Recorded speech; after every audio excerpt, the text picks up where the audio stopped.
నీకోసమే ఎదురు చూస్తున్నావు. ఇదిగో ఈ నెక్లెస్లన్నీ అత్తయ్య నీకోసమే పంపించింది. వీటిల్లో నీకు నచ్చింది పక్కన పెట్టమంది. ఇదిగో ఇది చూడు, బాగుందా?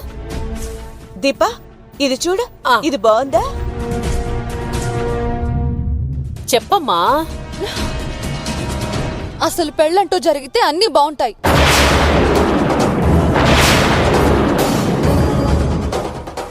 ఏంటి అపసకనపు మాటలు? పెళ్లి జరగకుండా ఎందుకుంటుంది? ఏమైందో చెప్పు దీపా. అవును, నువ్వు బావకోసం లంచ్ తీసుకెళ్లేవు కదా, బావని కలిసావా? తినిపించావా? తినిపించడానికి ఆయన గారు ఆఫీస్లో ఉండాలి కదా. అదేంటి దీపా, బావ కాన్ఫరెన్స్ లో ఆఫీస్లోనే ఉన్నాడు అంటూ బావకు నచ్చినవన్నీ నీ చేత్తో వండి పెట్టుకుని మరీ తీసుకెళ్లావు కదా. ఇప్పుడు బావ లేడంటావేంటి? ఎక్కడికెళ్ళాడు? ఎక్కడికి వెళ్ళాడో ఎక్కడున్నాడో తెలిస్తే నేనే ఎక్కడికి వెళ్లేదాన్ని కదా. ఫోన్ చేయాల్సింది కదమ్మా. చేశాను, మాట్లాడలేదు.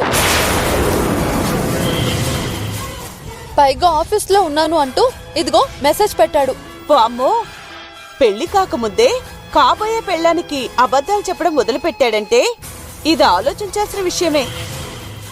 అసలే పరిస్థితులు బాలేవు. ఈ విషయాన్ని సీరియస్ గా తీసుకోవాలి. అక్క, వదినకి ఫోన్ చేసి చెప్తావా ఏంటి? అదే అనుకుంటున్నాను. ఇప్పుడే కాల్ చేస్తాను. అమ్మా, అవసరం లేదు. ఇప్పుడు ఈ విషయం ఎవరికి చెప్పాల్సిన అవసరం లేదు. అది కాదు దీపా, నా ప్రాబ్లం నేనే సాల్వ్ చేసుకుంటాను. కుదరినప్పుడు మీ దగ్గరకు వస్తాను. అప్పటి వరకు మీరు కల్పించుకోవద్దమ్మా. దీపా,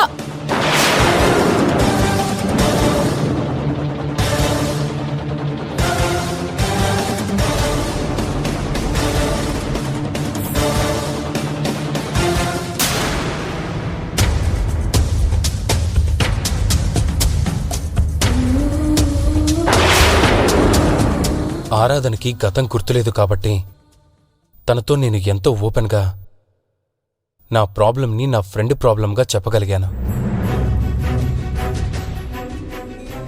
తనన్న ఒక మాట సూటిగా నా గుండెల్లో గుచ్చుకుంది. భార్య పోయిన నెల రోజులు కాకముందే పెళ్లి కొడుకు కావడం కరెక్ట్ కాదు అంది. అది నిజమేనేమో. ఇక్కడి దాకా వచ్చాక వెనక్కి వెళ్తే చాలా మందికి సమాధానం చెప్పుకోవాల్సి వస్తుంది. అయినా రేపటిదాకా ఓపిక పడితే గాని నా ఫ్యూచర్ ఏంటో నాకు తెలియదు. ఆరాధన నిర్ణయం ఎలా ఉంటుందో, ఎవరి వైపు మొగ్గుతుందో చాలా టెన్షన్గా ఉంది.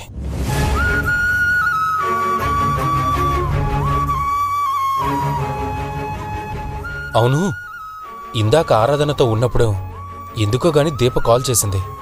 కనుక్కుంటాను.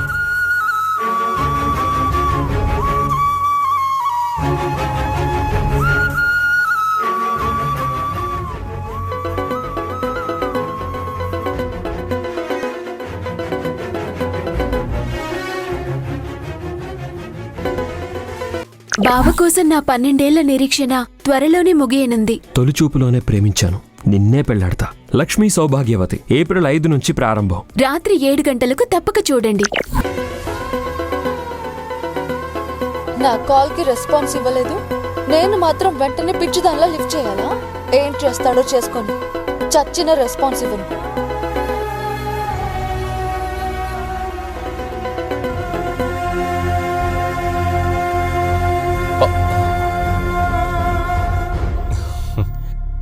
తన కాల్ పట్టించుకోలేదని కోపంతో రగిలిపోతూ ఉంటుంది. కూల్ చేయాలి. SORRY.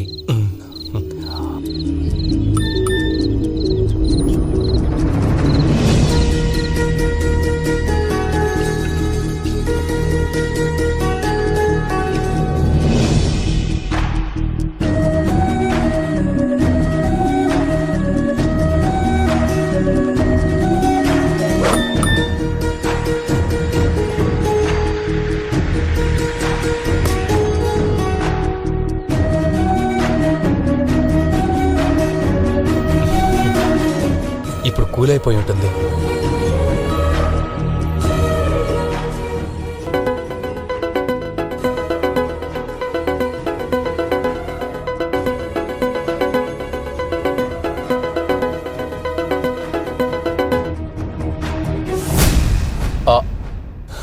సారీ దీపా, నీ కాల్ ఎందుకు లిఫ్ట్ చేయలేదంటే కాన్ఫరెన్స్ లో బిజీనా?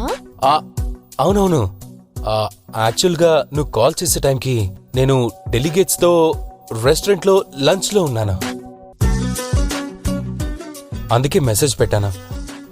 ఏమీ అనుకోకు ప్లీజ్. బావ కాన్ఫరెన్స్ అంటూ ఎందుకు ఇలా అబద్ధం చెప్తున్నాడు? రేపటితో నా కాన్ఫరెన్స్ గోల పూర్తయిపోతుంది. నా ప్రాబ్లమ్స్ నుంచి రిలీఫ్ అవుతాను. ప్రాబ్లం ఏంటి బావా? అది ఆఫీస్ ప్రాబ్లం దీపా, వదిలే. అంటే రేపు కూడా కాన్ఫరెన్స్ ఉందా? చెప్పేగా లాస్ట్ డే అని. సరే గాని ఇంతకీ నాకెందుకు కాల్ చేసావు? పెళ్లికి గోల్డ్ కొనాలి, నువ్వు పక్కనుండాలి. అయ్యో కుదరదు కదా మరి. పోనీ మీ అమ్మగారిని తీసుకెళ్ళు. ఎవరైనా కాబోయే భర్తతో వెళ్ళి అతనికిష్టమైన డిజైన్ సెలెక్ట్ చేసుకోవాలని ముచ్చట పడతారు. నిజమే కానీ రేపు నా పొజిషన్ ఎలా ఉంటుందో గెస్ చేయలేను. పోన్లే బావా, నా అదృష్టంలో నీతో షాపింగ్కి వెళ్ళటం రాసలేదనుకుని సరిపెట్టుకుంటానులే. సారీ దీపా, బాధ పెడుతున్నాను. బావా, కనీసం పెళ్లి రోజైనా కాన్ఫరెన్స్ లేకుండా చూసుకో. Good joke. ఉంటాను మరి.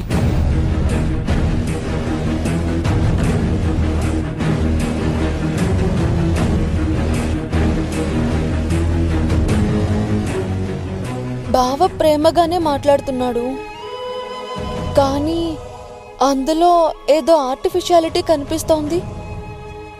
అసలు ఈ కాన్ఫరెన్స్ గొడవేంటి? రేపే తేల్చేస్తాను.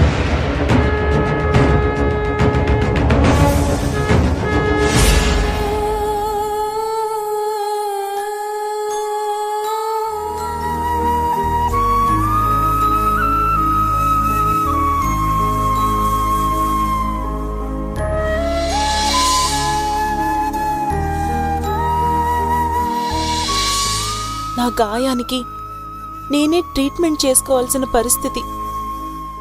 నా మెడకి నేనే ఉరితాడు వేసుకోవాల్సిన దుస్థితి. దేవుడయ్యే తెలివిగా నా కాళ్లకు బంధం వేసిండు. సలహా ఇచ్చుడు నాతోని కాదు, నీ దోస్తునే ఆలోచించుకోమను అని దేవుడయ్యకి ఫోన్ చేసి చెప్పేస్తా. గీ బాధ దేవుడయ్యనే పడతాడు, నాతోని కాదు.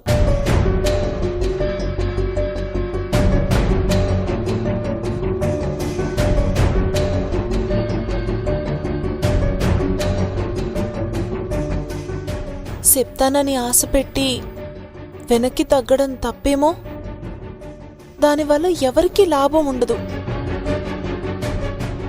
ఏదో ఒకటి నేనే డిసైడ్ చేసి దేవుడైకి చెప్తా. ఏం చేస్తాడో చూద్దాం.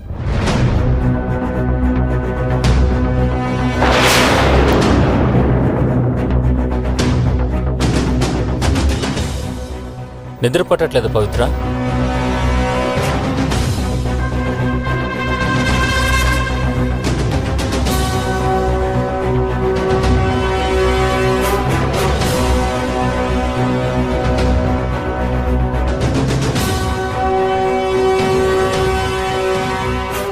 మైండ్ని ఎక్కువసేపు శ్రమ పెట్టడం మంచిది కాదు. ఏం చేయండి డాక్టర్ బాబు, ఆలోచించక తప్పట్లేదు. అంత పెద్ద సమస్య? ఎంత పెద్ద సమస్యనైనా ఈజీగా సాల్వ్ చేస్తావు కదా, ఎందుకు ఇంత స్ట్రగుల్ అవుతున్నావు? చిన్న సమస్యని పెద్దగా ఊహించుకుంటున్నావేమో. లేదు, సమస్య పెద్దది, పరిష్కారం చాలా కష్టంగా ఉంది. సమస్య అంటే తెలుసుకోవచ్చా? గిది నీ దోస్తు నాకు అంటగట్టిన సమస్య. ఏం చెప్పాలో సమజైతలేదు. ఓ, నేను ఊహించినట్టే నాతో పెళ్లి గురించి విషయాలు అడిగిన దానికి ఏం చెప్పాలా అని ఆలోచిస్తుంది. ఎస్ పవిత్ర, నీ సమస్య ఏంటో నాకు తెలీదు, కానీ ఒకటి చెప్తాను, థింక్ పాజిటివ్. పాజిటివ్గా ఆలోచించు. దేవుడు మనకు ఒక నష్టాన్ని ఇచ్చినప్పుడు దాన్ని భర్తీ చేయడానికి ఒక గొప్ప అవకాశాన్ని కూడా ఇస్తాడు. దాన్ని మనం గుర్తించాలి. ఆ అవకాశం చేయి దాటిపోకుండా ఒడిసి పట్టుకోవాలి. కాళ్ళ దగ్గరకు అవకాశం వచ్చినప్పుడు ఆలోచించకూడదు పవిత్ర. ఎందుకంటే అవకాశం అనేది కావాలి అనుకున్నప్పుడు దొరకదు. నిజమే, దేవుడైని రెండోసారి సొంతం చేసుకునే అవకాశం దేవుడు నాకిచ్చిండు. ఇది ఇడిసి పెడితే మళ్ళా నాకు దొరకదేమో. కానీ పాపం దీపక్ కూడా తను ప్రేమించిన భావని లగ్గమాడే అవకాశం 2 సార్లు ఇచ్చినట్లే ఇచ్చిండు. కానీ సేతికందిన దాన్ని నోటికందనీయకుండా ఏడిపిస్తుండు. పవిత్ర, ఆ? కష్టాల గురించి ఆలోచిస్తే కష్టాల్లోనే కూరుకుపోతాం. బయటపడాలి అన్న సంకల్పం ఉంటే మనసే దారి చూపిస్తుంది. మనసు చెప్పినట్టు చెయ్యి. ఇది 2 జీవితాలతో ముడిపడ్డ సమస్య డాక్టర్ గారు. శరీరానికి సమస్య అయితే మీ లెక్కనే కత్తి పట్టుకుని ఆపరేషన్ చేస్తే సరిపోతుంది. కానీ ఇది మనసుకు సంబంధించిన సమస్య. ఎవరి మనసు గాయపడకుండా సమస్య పరిష్కారం కావాలి. రెండో మెట్టు ఎక్కాలి అంటే మొదటి మెట్టును బాధ పెట్టాలి. జాలి పడితే కుదరదు పవిత్ర. నీ మీద ఆశలు పెట్టుకున్న వాణ్ణి నిరాశపరచుకో, బాధ పెట్టకు.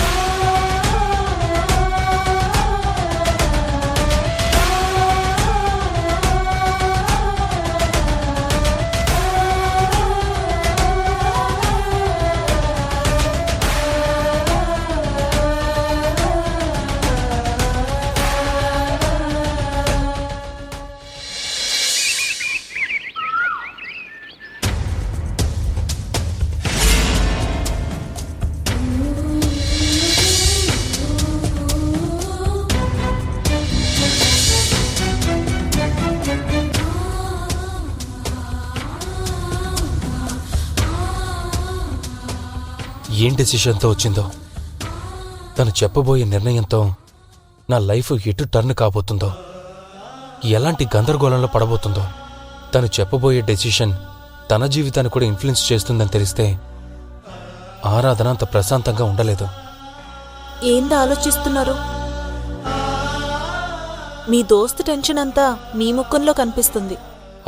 చెప్పాను కదా, వాడి సమస్య నాది, నా సమస్య వాడిది అని. నాకు టెన్షన్ ఉండడం సహజం.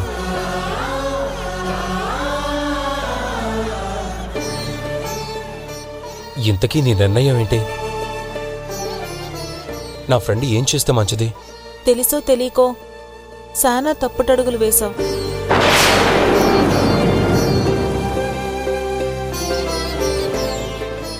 గదే నా ఉద్దేశం, మీ దోస్తు. అవునా? గిప్పుడవి దిద్దుకోనీకి కూడా రావు, ఏం చేయలేడు.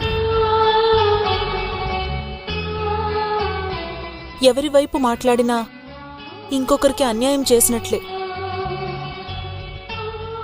కానీ తప్పదు, ఎటో ఒక దిక్కు మొగ్గాల్సిందే, ఒకరికి అన్యాయం చెయ్యాల్సిందే. ఎవరికి న్యాయం చేయాలంట?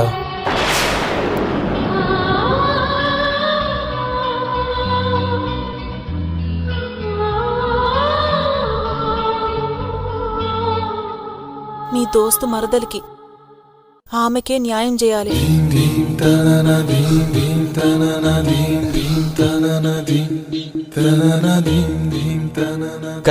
కరెక్ట్గా చెప్పావు పవిత్ర. సరిగ్గా మా ఫ్రెండ్ కూడా ఇదే అనుకున్నాడు.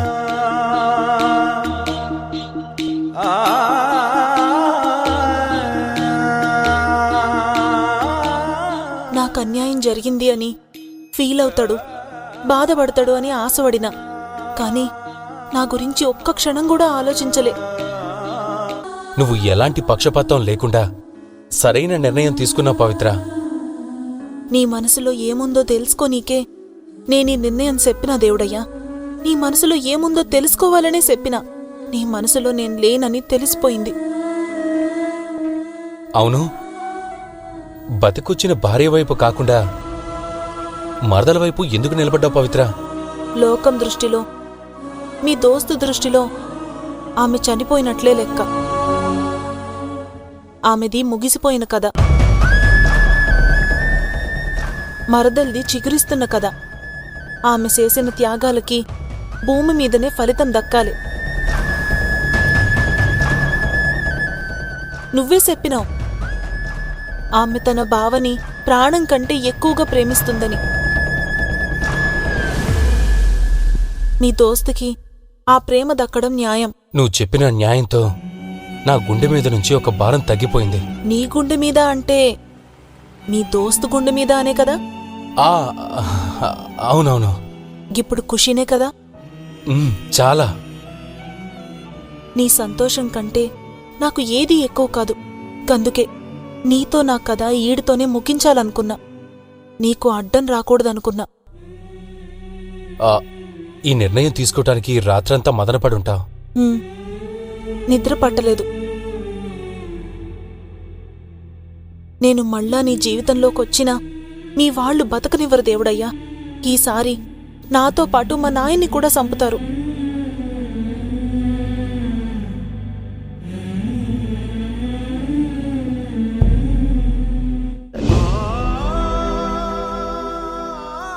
ఏంటి ఆలోచిస్తున్నావు? ఆలోచిస్తలేదు, నీ సంతోషాన్ని చూస్తున్నా. ఎస్, నాకు నిజంగానే సంతోషంగా ఉంది. దేవుడయ్యా, నాకీ అదృష్టం చాలు. కొద్దిపాటి జీవితమైనా నీతో గడపగలిగిన. ఇంతకంటే ఏమీ కోరుకోను. వస్తాను. అదేంటి, నేను దింపుతాను. నన్ను ఒంటరిగా పోనీ విశాల్ బాబు.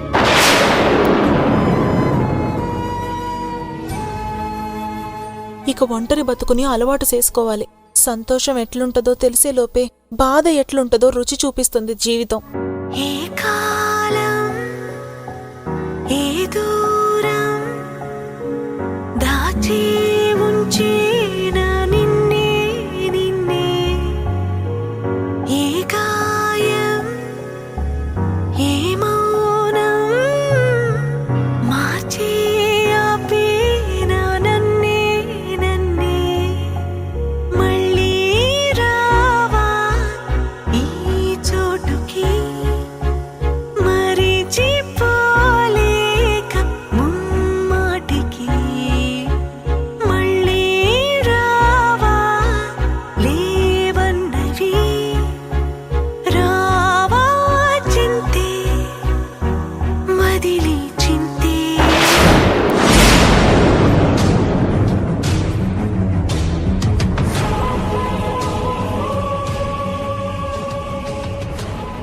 నీకు అన్యాయం చేస్తున్నానని తెలుసా రాధరా, కానీ నేనేం చేయలేను. నువ్వు ఎక్కడున్నా జాగ్రత్తగా కాపాడుకుంటాను.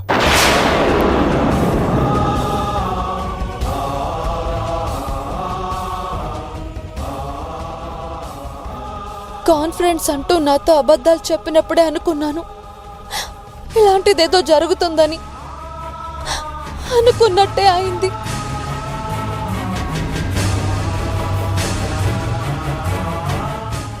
ఆరాధన, దొంగ దెబ్బ తీసావు.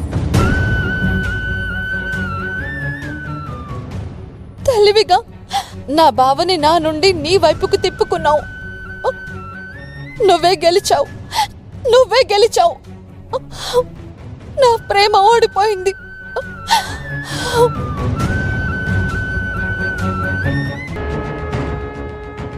పెళ్లి మీద పడింది. ఇటు చూస్తేనేమో మళ్ళీ విశాల్కి దీపకి పడి చావడం లేదు. అరే, దీపకి విశాల్ మీద నమ్మకమే పోయింది. విశాల్కి దీప మీద ప్రేమ తగ్గిపోయింది. అసలు ఏ మలుపు తిరుగుతుందో, పెళ్లి సజావుగా జరుగుతుందో లేదోనని టెన్షన్గా ఉంది చెల్లి. ఆరాధన వైపు నుంచి ముప్పొస్తుందనుకుంటే వీళ్ళే గొడవ పడుతున్నారు. అసలు ఏం జరుగుతుందో తప్పెవరితో అర్థమే కావట్లేదక్కా. పెళ్ళయ్యే వరకు ఎలాగో ఓపిక పడితే పెళ్ళయిన తర్వాత మొగుడు గుప్పెట్లో ఉన్నట్టే అని దానికి నచ్చ చెప్పాను. ఊ అనదు, ఆ అనదు. ఏ నిమిషాన్న ఏ ఉపద్రవం ముంచుకొస్తుందేమోనని భయంగా ఉంది. ఆయనేమో దీపాన్ని పట్టించుకోకుండా పెళ్లి పనులంటూ హడావిడి పడుతున్నాడు. దీపా, ఏమైందమ్మా? ఎందుకు ఏడుస్తున్నావు? చెప్పమ్మా. చెప్పు, ఏం జరిగిందో చెప్పు. ఎవరేమన్నారు?